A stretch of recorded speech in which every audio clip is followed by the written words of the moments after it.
Okay, and welcome back. This is a build guide that we're going to put up on YouTube. This is not streaming live, so this is just for the people who were asking about builds on YouTube. I didn't think anybody would want that, but here we are.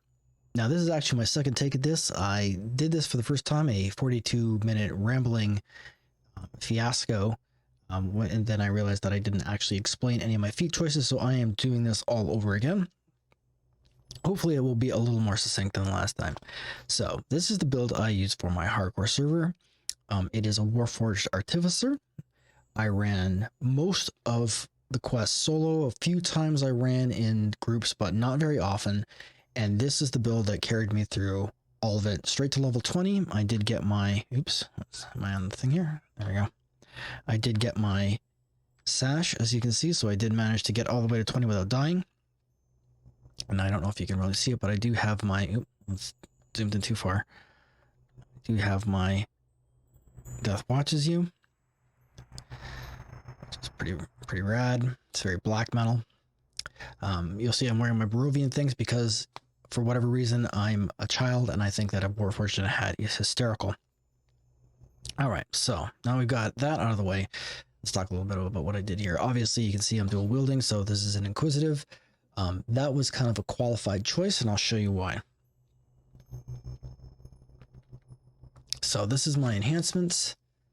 We'll talk a little bit about this. One of the things I did on the first one, on the first kick of the can when I screwed it up, was I talked about why I wanted to be a Warforged. Well, Warforged gets a huge amount of natural immunities, including sleep, paralysis, petrification, poison, natural disease, and paralysis.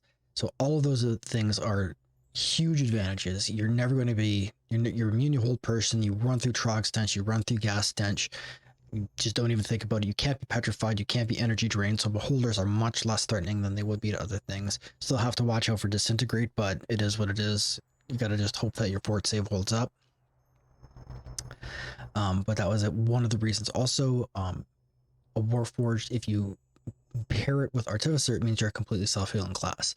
So you can heal yourself with your own inherent spells for maximum value. So you're giving up nothing. Also, Artificer can get traps. So you can trap, you can kill stuff, you can self-heal. You've got a lot of things going on for you. So it really is like Artificer, even today. I know a lot of people dunk on it, but it really kind of is a heroic killer. It does everything you want it to do and more. So that was my choice for running through this. Now, I did go, you'll see obviously that I'm an Inquisitive. When I started this out, I actually was not. I started out in the Battle Engineer tree, and I went ding, ding, ding, all up the side, and then all across the top. That was basically how I did this. Took the cores up to, I think, level 12 when I finally swapped over. And then, you know, just the fill-ins of the things. So I took concentration, disable vice, open locks, because again, this is a first life build on the hardcore server. I don't have tomes, so anything that's boosting my skills is helpful. Thaumaturgical conduits, so that my rune arm charges faster. I took the action boost until I got up to endless fusillade. Yeah, endless fusillade. There we go, and it is pronounced fusillade, by the way. Shattered fence only took one of these because you need to get to the top. Caustic strike because it's good for acid damage and constructs. Everything helps. I didn't take weapon attachment. Simply just didn't fit it in. It wasn't all that relevant at the time. Thundershock weapons I did take because that's a trip, which is handy. Anything that's not touching you is not killing you. Unlock potential for plus 20 million range power, which is amazing. You have to take agility engine, which is going to give you plus 10 double strike and double shot, which is awesome. And tactical mobility, which gives you movement speed, and it sucks to be slow. Now that was how I did this up until this point. Now, standard feats up to this point. Now, I did find this out in the first one. I took Adamantine Body, and the reason you take Adamantine Body on this build is in addition to the getting the minor damage reduction of 2 Adamantine from just having it, it counts as heavy armor, which allows you to leverage all the abilities in the Renegade Mastermaker tree. And that is really, this is your bread and butter here, because your sole purpose in hardcore is not to die. You're not doing those glass cannon builds like you would be doing on the live servers. You are absolutely doing everything in your power to not be dead. And so you want the adamantine body so that you can leverage the abilities here. Now, Inquisitive, this is really straightforward. I'll review this after we've gone through, but again, this is standard stuff in here. There's no surprises in this Inquisitive tree, but I will review it for you. But I want to talk about a little bit about why I chose to do the Renegade Mastermaker the way I did, and why I chose that adamantine feat. Because obviously you get each core in this tree gets you plus 10 hit points and plus 5 positive spell power and repair spell power. That's huge. Anything that's allowing you to heal yourself more effectively is amazing. Easily fixed is plus 10 healing amp and plus 20 repair amplification. That's again amazing, especially as a Warforged, because you were all about the repair amplification. But this is what you're really after. While on medium, heavy, or adamantine body, your equipped armor gives you a plus 4 alchemical bonus to AC and immunity to magic missiles. I cannot stress enough how important immunity to magic missiles is, and not just a shield spell, because you can cast shield or night shield and that will give you the same effect, but those can be dispelled. This cannot. This is a permanent effect that cannot be dispelled, so you can stand in front of a beholder or whatever, or a bunch of garbage mobs that are continually spamming dispel magic, and it doesn't matter, your shield will always be up. And nothing will kill you faster than trash caster champion mobs spamming magic missile. They will end you in a heartbeat, so being able to completely block that damage is a big deal. And that's almost entirely why you take that. There are some other abilities further up that leverage it a little better, but that's the main reason is right there. This is not an evasion build. I should state that early. I didn't do this in the first kick. It's not an evasion build, basically because you don't need evasion the same way you used to in the olden days. Back before Reaper and whatnot, there was a serious slant in DDO towards evasion builds. Don't need that now. MRRPR kind of throws that out the window. You can make do without it. Surprised a lot of people, but again, this is hardcore, and it's kind of assuming that you know where the traps and all the boxes are, that you know the game, you know the quests. So evasion, like if you need evasion in hardcore, maybe you need to rethink your build, because honestly, unless you're like playing in a static group where somebody else is running ahead to get traps and stuff, you're gonna not, like, if you need evasion, it's already too late. That's basically my idea, is if I need evasion at this point, I'm already done. And I almost was done. I almost died in a trap. I went in cap. Fortunately, a Warforged, in addition to many of the other advantages, they cannot bleed out. So I went in cap in a trap, and fortunately the hireling got killed in the same trap, and so it didn't run back and forth over it, which, you know, continually makes them fire and normally gets you killed. So it died as well, and the hireling mercifully went brain dead, and so I just had him heal me, and then I got off the trap and disarmed it. But that was a scary moment, because I don't have anything extending my unconsciousness range. So anyway, so moving on from that, well, what else did we take in here? Medium or heavy armor, plus 6 PRR. Doesn't sound like a lot, but it's important. Additional hit points, because more hit points is more. Converter, helpful if you're in a party and you want to toss heals to other people. Armor mastery, plus 3 armor class and maximum armor dexterity bonus. When you start stacking this up and you get to the 4th core here, these effectively negate all the penalties from your adamantine body, so it's kind of washed by the end. Reinforced armor, the armor class you gain from your armor docence is increased by 50%. That's huge. Getting hit less is awesome. Shield and construct, you create a drone to shield you and your allies. So basically this is creating a group shield. Amazing. That helps you. It helps all your hirelings if you're in a group, and shields all the people around you. It's super cheap to cast, and it lasts for like a minute. Doesn't seem like that all that long, but it costs nothing to maintain, so you might as well throw it up. Point of constitution, because I needed to get to the next tier. Warding construct. Now this is something I babbled about in my first attempt, but I will tell you now. You create a drone to counter magical spells. Every 10 seconds, you and nearby allies gain a plus 3 alchemical bonus to saving throws versus magic, and plus 3 alchemical bonus to saving throws versus traps that last for 10 seconds. This effect is dispelled by death and anti-magic. The wording in here could be better, but basically every 10 seconds is cycling through. Why it's cycling, I have no idea, but every every 10 seconds, it's constantly cycling through these bonuses. So basically it's up forever. You cast it once and it's up forever, and it cycles every 10 seconds. I don't know why they did it that way. So I called this my patio lantern. Let's see if I can actually get these things, excuse this, the rune arm charging. Let's see if I can actually, I think I threw out all my spell components. So that's the shielding construct, and that's the warding construct, and I called these my patio lanterns, and I always had them out all the time. So anyway, we'll do that. We'll go back to our review over here.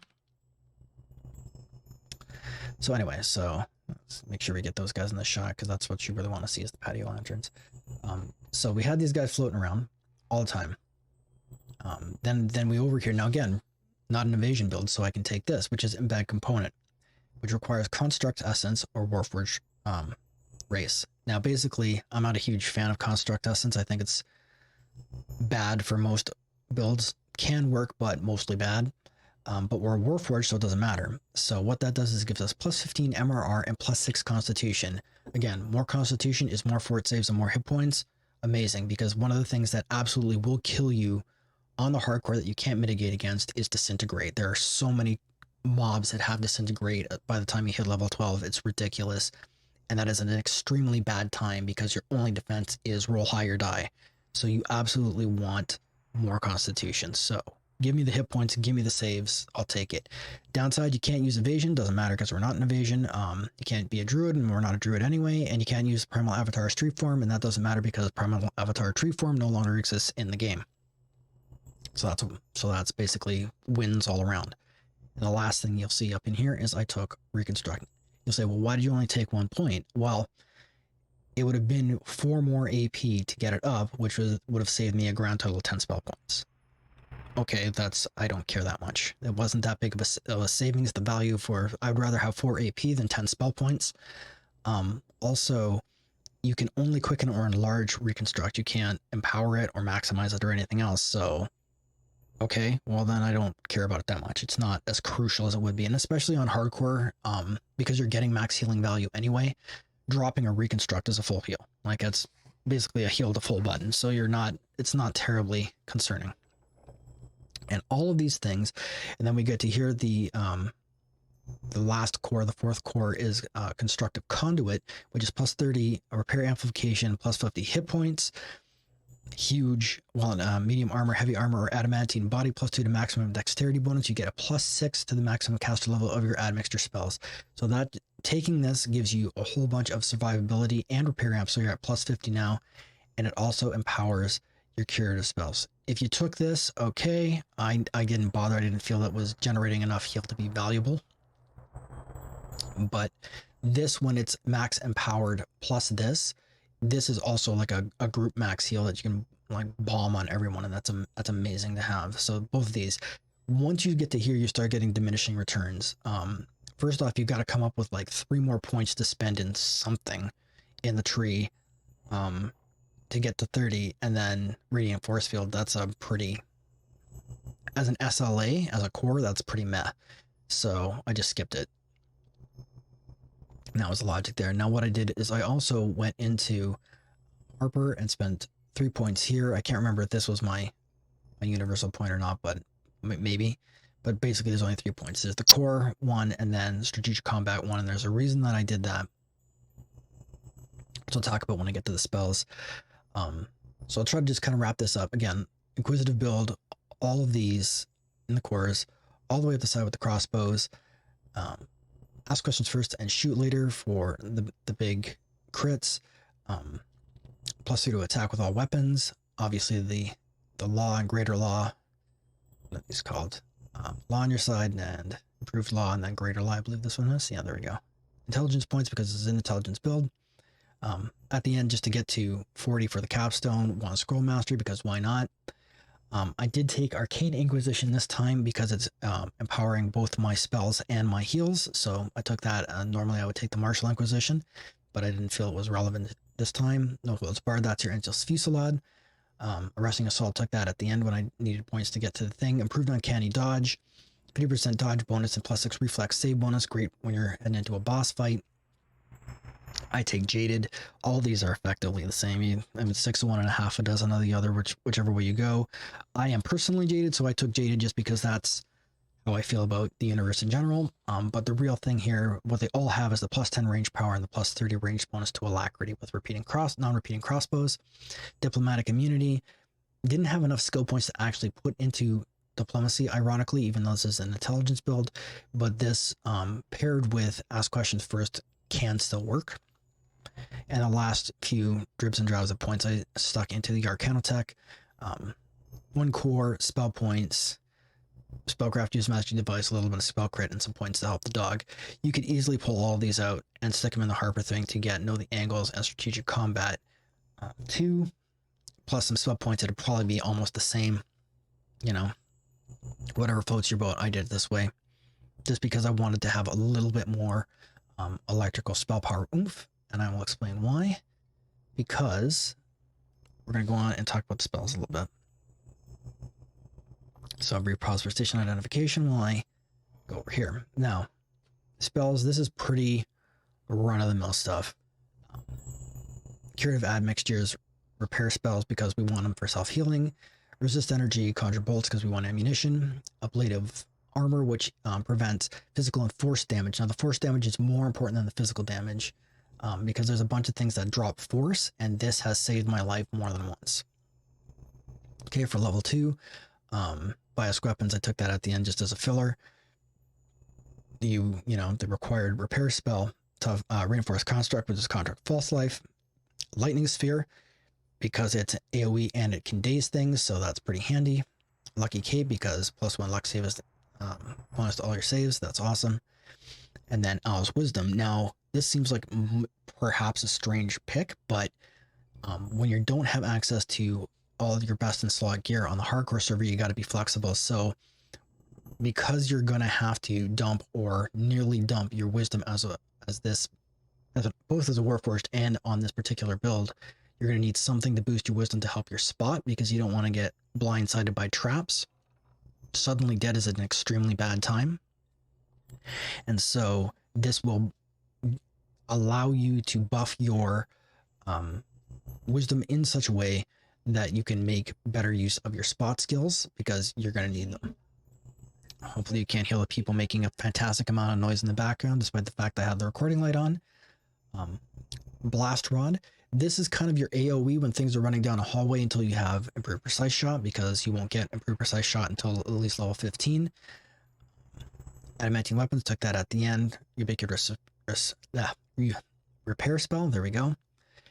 Now, we talked about why I only took the 3 points in Harper, and this is why, because personal augmentation, insightful damage, this is giving you your intelligence to damage, so you don't need to take like 8 more points or 9 more points or whatever into Harper, and you can spend them somewhere else, which I personally felt was more valuable. And as I found out from Strimtom's feed when he did his gnome Gatling gun, or whatever he called it, gnome machine gun, this will stack with your elemental weapons. So if you're doing that, you can have both running at the same time. Saves you a lot of AP, and that's why I took it. Pretty much as simple as that. Stone skin, because that's damage reduction. You want to be wearing this all the time when at all possible. The only downside I ran into is that on hardcore, you're poor. You know, you have to ration. Normally I would just go and buy 1,000 diamond powder and granite dust, or whatever it's called, the spell component you need for this. Yeah, pouch of granite and diamond dust, there you go. But I just couldn't afford it. I didn't have enough money, so you had to kind of ration these, but you want this running as much as possible on hardcore whenever you can afford it. And the MVP for hardcore would probably be the flame turret spell. Drop a flame turret, run away, watch stuff attack it while you shoot them, and it never loses aggro. I don't know what it is about it, but it is fantastic. It's, as a damage dealing thing, it's near useless after about level 8, but it pulls an enormous amount of aggro, and anything that is not attacking you is an amazing time on the hardcore league. So even right till cap, I was dropping this thing at the end, and stuff would just run away from me to go attack it. The same way they'll run away from you to go attack a hireling, they'll run away from you to attack a flame turret. So that's a very good time. Also, the flame turret, and this is another interesting side. The flame turret it counts as a summon, and it has mass, so you can actually sit the flame turret on top of a switch and it will activate that switch, which came in incredibly handy. And I believe it's Tomb of the Immortal, I want to say Immortal Heart, the one where it's got the whites at the beginning, you have to hit the switches. You just park that on top of one of the switches and you're good to go. You know, you're hireling your dog and yourself, and that's it. That's all you need, which is amazing. So it's got that functionality as well, which is pretty awesome. Level 4 spells, Cold Iron Weapons, took that at the end. Protection from Elements, again, that's just mitigating damage. Again, another repair spell. Greater Elemental Weapons. This is a lot more valuable on Hardcore because you are running on Elite, so you get the full damage value out of this, which is amazing. Lightning Motes, once you start having your higher level spells, you lead with lightning motes because it makes them vulnerable to electric damage. So this is very handy. This becomes part of your rotation for AoE once you get it. And then Armor Speed. As I said earlier on the previous one, I used to think this was a poor man's haste, because if you read through it, it just says targets currently equipped armor gains equip effect, quickens the wearer, causing them to attack 15% faster than normal. In addition, the recipient gains a +1 enhancement bonus to attack rolls and a +1 dodge bonus to AC and reflex saves. An item can have only one temporary item enchantment at a time. And you're like, okay, so that's crappy haste. Why do I want that? But the thing is, it's not crappy haste. It's haste without the movement bonus, which you don't care about because you're probably getting a movement bonus from somewhere else like Striding or Expeditious Retreat, so who cares? And in exchange for not getting the movement bonus, it dramatically increases the duration. This is a 5-minute duration, where even a fully extended haste at level 20 is only going to be 4 minutes. But this was like 4 and 5 minutes at like level 10. So that's like a super long lasting haste, which is effectively giving you epic level attack speeds plus reflex bonuses plus AC at like, I think it was level 9 when you get these. So that's a big deal. So I became a huge believer in the Armor Speed and was constantly using it all the time. Even cast it on my hirelings on occasion. Super great spell, don't overlook it. Prismatic Strike. This is doing a whole bunch. It casts 3 random rays, which can be fire, electric, or force, which you'll get 2 of those 3 chosen randomly anytime. One will knock them down, one will daze them, and the other one will reduce their damage output by 25%. If you've got stuff slotted to cover electric, fire, and force, it's amazing. But really it's more valuable as a crowd control item, but it is a pretty neat spell. I slotted this at the end. I didn't get a lot of use out of it, but it's good if you can work it. Curative Act makes you cure critical wounds, just more heals. I had Tensor's Transformation, didn't really use it. It needs a potion of bull strength to function, and it ultimately, at the end, I mean, it looks good on paper. You're getting an alchemical bonus to strength, dexterity, and constitution, and a +6 alchemical bonus to armor class. So that sounds all great, and it gives you full base attack bonus, but it only lasts for like 2 minutes. Like, most of the time it's only lasting for a minute and a few seconds. So you're like, okay, well, I'm spending an awful lot to get not much out of this, and it's slowing your spell casting. So realistically, not the greatest. It's okay. I had it on my hotbar, but I didn't really use it that much. Radiant Force Field, bad as a core SLA, great as a spell. Anytime you're going into a room, you don't know what to expect, or you're going to fight a boss, you throw this up, and for like the next few seconds, I think 30 seconds, you're taking 25% less damage from all sources except untyped. That's a huge deal. 25%, again, doesn't really sound like a lot until you realize that like a quarter of the damage is coming right off the top before it gets to any of your other defenses, and that's a big deal. So that was a great spell to have. And then finally at level 6, I think the first thing I took was Chain Lightning. And that is your big AoE spell, because you've got a lot of electric spell power, or you will by the time you get here. This is a big deal. This is most of your AoE. So if you lead with lightning motes and then a lightning sphere and then chain lightning, you're going to start erasing things in a hurry. I actually switched mid-quest while I was doing this when I realized that I had hallways full of jammed up mobs, and I just started blasting away with chain lightning, and it was the best time ever. Made me a believer that maybe Caster Arty is a workable build. Tactical Detonation. If you've got the equipment to make it work, fire and force is fantastic, but really what you're looking for is the knockdown. Blade barrier, again, if you can make it work, you know, just kite stuff through the blade barrier and watch them die. And Arcane Tempest, just because it's Arcane Tempest and it looks cool, right? So that's basically the way I did all of this stuff. There's nothing terribly surprising in here, other than the fact that if you're not leveraging your spells, if you're not leveraging lightning motes and chain lightning and lightning sphere and blast rod, you're missing out on a large part of what makes the class work. Because a lot of people, including myself, thought, well, Artie's fine except you've got no AoE. Well, it's not actually true. You have AoE. People just don't use it because they want to hold down the left button and run forward. And if that's the case, then I would encourage you to play a Warlock. But if you want to do other things, then this is the way to go. And it does work. Like even without having dedicated spellcasting gear, I was still wiping stuff out, especially on Elite where you're still getting your max damage bonuses. It's pretty impressive. So here we come to the part that I completely skipped on the first attempt at this video, which was the feats. And you'll see this is the Death Watches. You get that for the 1750 favor.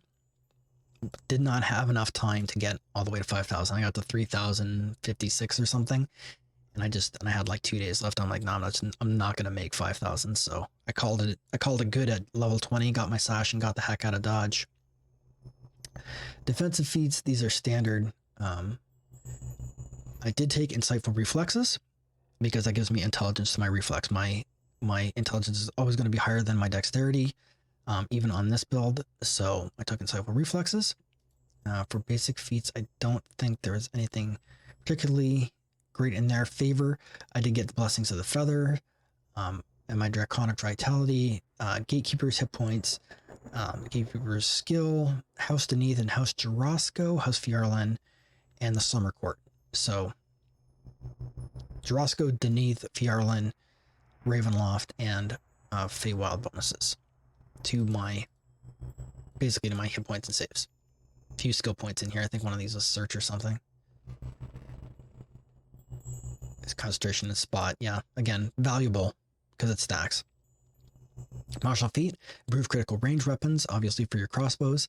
I took precision, offensive combat stance. When using precision mode, you gain a 5% to hit and reduces the target's fortification against your attacks by 25%. Doesn't really sound like a lot. For the hardcore, build people, they're going to be like, well, duh. Of course you take precision. But for a lot of people that, including myself for a long time, that wasn't really relevant. But precision is a big deal. It's always on. It stacks with everything, so you don't have to turn another stance off to use it. And that bypasses 25% of fortification and gives you a 5% to hit bonus, which doesn't seem like a lot, but you want every bonus you can possibly get on hardcore. And being able to bypass fortification means that undead and constructs are now vulnerable to your critical hits, which is a big deal, especially when you're using the gear that I will be showing you later. You want to be able to use those critical hits. Meta magics, heighten, maximize, quicken. No surprises in here, really. I didn't have the spell SLAs out of Arcana Tech to really leverage it all that much. So really quicken was the most important one out of these. But I don't think I had any of these, with the exception of, I think, the Curative Admixture SLA. I don't think I ever had these turned on, but you're going to get them for free anyway, so you might as well take them. Racial feats, took the Adamantine Body. We discussed that earlier, why I did that. Ranged feats, improve precise shot, point blank, and rapid shot. So you have to take point blank to take precise shot, and you have to have precise shot to take improved precise shot. Fair enough. You get quick reload automatically as an artificer. Rapid shot, I was confused about what this feat actually did for a long time. You fire ranged attacks faster and reload faster when using a ranged weapon. What it's actually doing is increasing the speed at which, and it's also giving you range power equal to 1.5 your base attacks bonus. So that's giving you additional range power. But what it's also doing, it's actually literally increasing the speed with which the missile moves. So that's why you're reloading faster, is because it's literally clearing the distance faster, which means that you're automatically reloading. So this is adding a little bit of reload speed, but it's actually increasing the speed with which the missile moves, which was kind of a fine for me. And then at the end, I took quick draw, simply because I didn't have gear that had quick draw on it, and I didn't pull the augment. So I took quick draw instead, and this just decreases the time between using weapons and casting spells, which I was doing a lot. And at the end, yeah, you get magical training automatically, so that was it. And I think that was all. I think those were all the chosen feats. I don't think there's anything else of particular import after that. So again, point blank shot, improved, point blank shot, precise shot, improved precise shot, quick draw, and then rapid shot.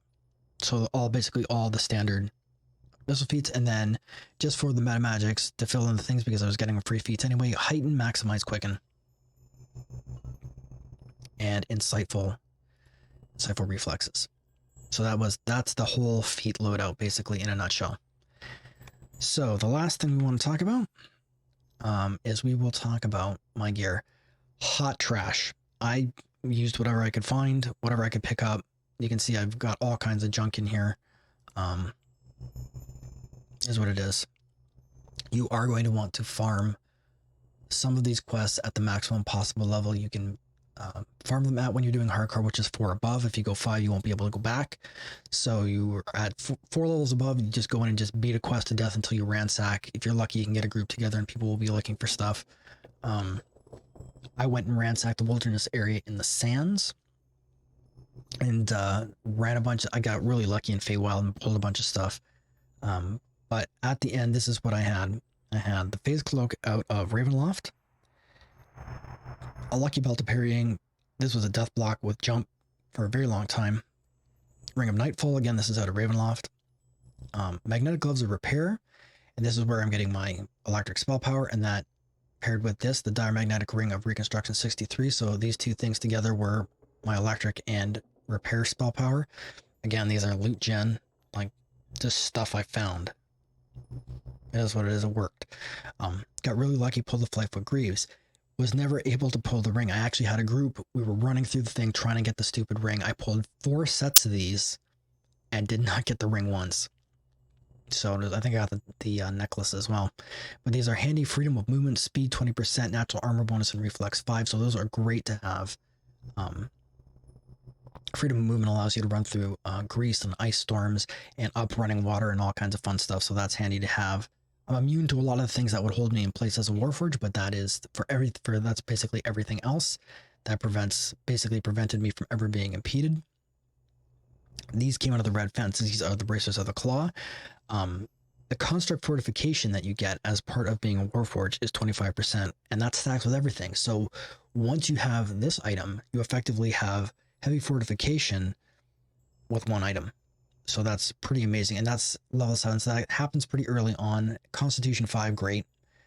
So I'll take it. So I had heavy fortification with my guild buffs, which was great. This is another loot gen thing I just found. Constitution 8 and Death Block give me the hit points and the fort saves all day long. Before this, I had, I think, something with physical resistance or some nonsense on it. These are just trapping goggles, search and open lock. Again, this means nothing. It's a resistance 6. That's all I care about was more saves.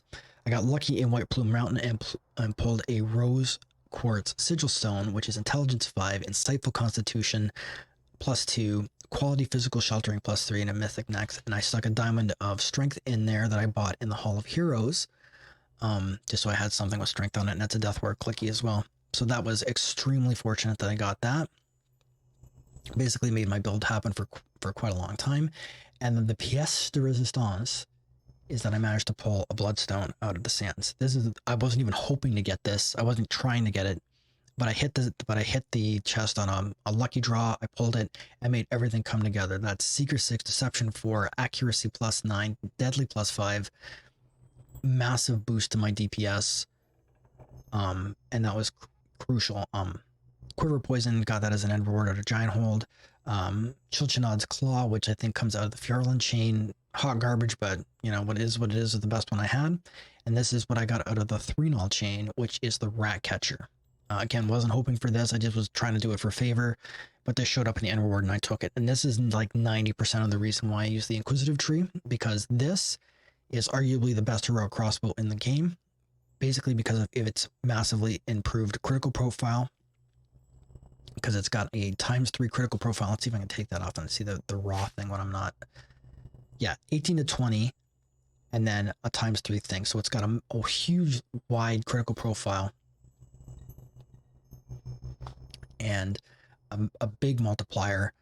I stuck a Ruby shock in it because I pulled one out of a chest, and just went to town with it. Just absolutely erased things with it. It was so good. Later on, I did get a Barovian heavy crossbow to go with it, which is handy for undead and stuff. And then I pulled one off the auction house that was Ghostbane, just for anything that wasn't covered otherwise. But this is basically what made the whole thing happen. So this, with its super wide critical range, and this with all of its massive bonuses to damage and critical, carried me through the rest of it. Is it going to carry you? I don't know. If you don't have Inquisitive for whatever reason, or if you don't have, because I never even went into Sharn. I didn't set foot in the Sharn quest before I got to 20. You can easily run in Battle Engineer. Is it as good as Inquisitive? No. Is it way, way, way worse? No, it's not that big a deal. People make much more out of it than it is. You can easily run a Battle Engineer using heavy repeaters through the whole thing, and you'll probably be in the same place I'm at. If you don't get the Bloodstone, that was an incredible stroke of luck on my part. But there are other places you can get Seeker and Accuracy and Deadly. That's not as big a crisis. You might not get as lucky, but I'm sure if you look around, you can try. Because again, this is just a farming run. Streamtime actually has a video on how to farm the Bloodstone. You can use that and just keep doing it over and over and over again until you ransack it. You can even put up groups, and people will probably pass it to you because they're looking for something else. You know, it happens. There are workarounds, but again, you see there's a lot of green borders in my gear layout, so that means that I'm not using the best in slot stuff by any means. It was completely possible. The build itself is functional whether or not you have this awesome stuff. You can do it.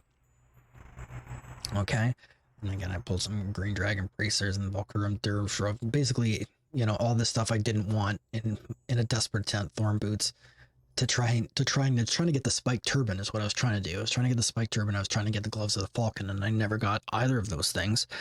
But it didn't matter because I had other stuff to make it work. So anyway, that's basically the gist of it. And again, this build functioned all the way through hardcore. I soloed everything with it, with the exception of a few runs where I was, you know, farming for equipment or whatever. I didn't need anyone else. It was just me, my dog, and my hirelings. Helps to have the Scarecrow and the Iron Defender. That being said, you know, you can easily live without them. But yeah, it worked. It was very good. I would recommend trying it. I would not recommend melee. Don't try to do that on the hardcore server. A lot of people I came to realize, since this was my first hardcore, they invest a lot more time and energy into it than I do. They buy tomes and they use pots and they TR multiple times on the hardcore server, which I couldn't even believe. At the end of the day, I wasn't willing to commit that much time or energy to it, but it does work. So yeah, our Warforged Inquisitive worked pretty well. It would work well as a battle engineer, but these are the strategies I use to do it. Again, just try this out. My advice is, if you haven't, try the build out on the softcore servers, the live servers, however you want to call it, and see if you can get a feel for it. Like, if you don't know how to operate an artificer, you're gonna have a bad time. So like anything, if you're trying to like learn builds on hardcore, that's the wrong place to be learning builds. You want to know your builds before you get there, and you want to know what everything in your build is doing. For me, this worked. So if you want to try it out, by all means do so. I make no promises. Your mileage may vary because, again, I got extremely lucky on some loot drops that really helped me out. But I think the build on its own is probably strong enough to help. I don't know if I mentioned this earlier, but I did, when I got to 1750 favor, I took a +2 dexterity tome and then put 2 level ups into dexterity. Otherwise, I wouldn't have enough dexterity to take improved precise shot, because you need 19 dexterity to take it. So base 15, 2 level ups, and then a +2 tome got me to the prerequisite, and then everything else. Wisdom and Shaw, I think I got dumped, everything else went into intelligence. I think 14 base constitution, and then I think, yeah, it was base 10 for this. I'm not sure how I'm arriving at that 19 number, but whatever. So basically that was the breakdown. Worked for me, it might work for you. I'm already at another 40 minutes. So hopefully this rambling all made a lot more sense. It should be a lot more cogent than the last one I had, and coherent. So if you made it this far, I'd like to thank you for watching the whole thing. I will be streaming, as always, from 0930 hours Monday to Friday at twitch.tv/beastguitargaming. So please come and stop by, and hopefully I will see you there. Until then, take care.